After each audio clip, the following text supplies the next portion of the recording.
પાટણની છાત્રાલયમાં ભોજનમાં દેડકો નીકળવા બાબતે કમિશનર કચેરીએ ઘેરાવો કર્યા બાદ તાળાબંધી કરવા જતા તેમજ ધક્કામુક્કી થતા પોલીસે હળવો લાઠીચાર્જ કર્યો।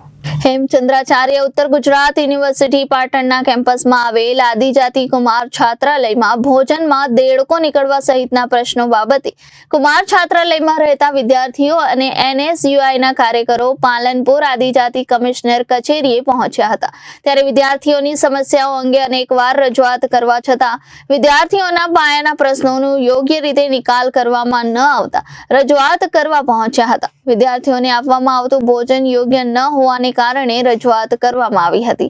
તે દરમિયાન પાલનપુર ખાતે વિદ્યાર્થીઓ અને એનએસયુઆઈના કાર્યકરો દ્વારા આદિજાતિ કચેરીનો ઘેરાવો કરી અને તાળાબંધી કરવા જતા તે દરમિયાન વિદ્યાર્થીઓ અને પોલીસ વચ્ચે ઘર્ષણ થયું હતું, જેથી પોલીસે ટોળાને વિખેરવા હળવો લાઠીચાર્જ કર્યો હતો તેમજ 30 થી વધુ વિદ્યાર્થીઓની અટકાયત પણ કરી હતી।